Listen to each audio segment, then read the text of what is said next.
everybody. Craig here with Integrated Physical Therapy and Integrated Physical Therapy Virtual. It's our new platform that we've created so that you guys can do rehab at home with your favorite therapists here at Integrated Physical Therapy. And today we're going to talk about some shoulder health.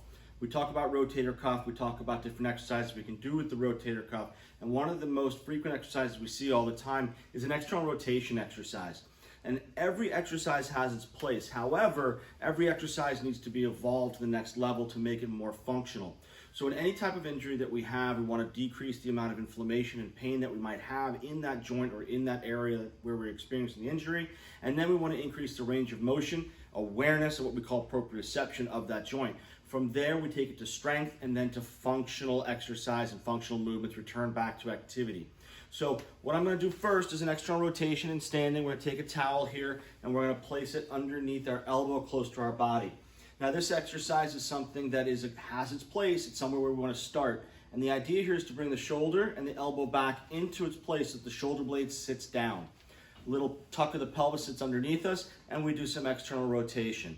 Now external rotation takes place in the concentric, where we're bringing the weight to the outside, but it also means there needs to be control coming back into the motion. In other words, we don't want to pull it all the way out and then drop it back in. We want to make sure that we have full control of this as we go through this range of motion.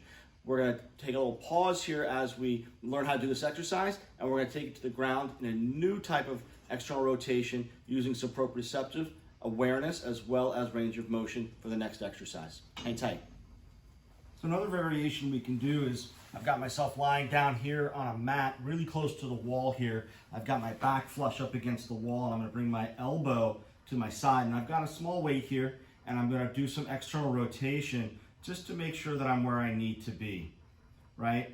What I can do from here is, as I get into more external rotation, I can slide my arm up the wall, bring it back down, and then down into internal rotation again. What this does now is it takes the shoulder away from that elbow into body posture. This allows for more rotator cuff involvement. It allows for more proprioceptive awareness because my arm is pressed up against the wall. It also allows for more control. I can do this away from the wall, which would require even more proprioception and even more control, but this is a nice variation, nice way to train this rotator cuff, external rotation, as well as proprioceptive input. Another variation for you. We'll be back in a second with another one. Try this one at home.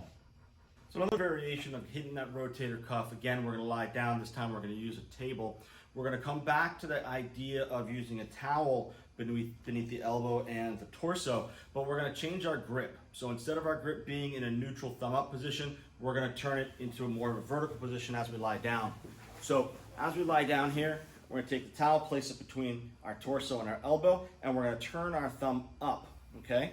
And from here, we're going to lift all the way up. This is going to hit a little different parts of that rotator cuff. We want to make sure that we're squeezing that elbow down. That downward movement, that adduction into the body, is going to help really activate and stabilize the shoulder blade and really activate the rotator cuff a little bit more. So we did the one in standing where we're more in a neutral position, and you can also do this one lying down here. And then we're going to turn the thumb up and do a very similar motion, hit a little bit different muscle activity, muscle fibers in this area to create stabilization in the rotator cuff. Keep trying. I got more variations for you. So here's additional variations for you in standing. We're going to use this one with the mirror and also a towel. The idea here is to advance and progress the rotator cuff stability program with more awareness, more proprioception, and more functional activity. The rotator cuff is designed to hold the shoulder in its place as we reach, as we throw, as we move away from our body with our arm. So we're going to continue that motion now right here on the mirror. And I've got a simple towel here.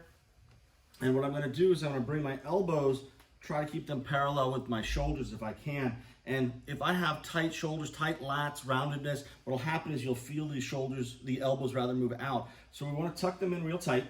And what we want to do is we want to make sure that we're not all the way in nor all the way out. But what we're going to do here is we're just going to bring our hands over our elbows, and that's the motion. The first motion is just bringing our hands here, and then we're going to slide up the mirror and then slide back down. The connection to the mirror gives us a nice awareness of proprioception The external rotation tucks us in real tight. We keep our rib cage in, and then we go further up that way. Something else we can do is add in some resistance. So as we add resistance into the play, and we'll ditch that towel for just a second, we'll tuck our elbows in real tight, pulling the band apart, and then we're gonna slide up the mirror, keeping that band apart. This is a great way to really engage the rotator cuff through proprioceptive movement and functional activity. Give this one a shot. It's a lot harder than it looks. The next thing you can do from here is climb. Lift the arm up and place it back on. Try to get as far up as you can go while maintaining good shoulder stability and activity. These are all different variations of rotator cuff stabilization and progression. Remember, we want to start in the beginning with a decrease of pain, decrease of inflammation. We want to increase the range of motion, and then we introduce proprioceptiveness, awareness, strengthening after that, and then return to function. If we start with function first, we're just going to move backwards. Try these out. Let us know what you think in the comments. We look forward to hearing from you soon. IPTvirtual.com. Check us out on YouTube. Don't forget to subscribe and hit that bell. Talk to you guys soon. Take care.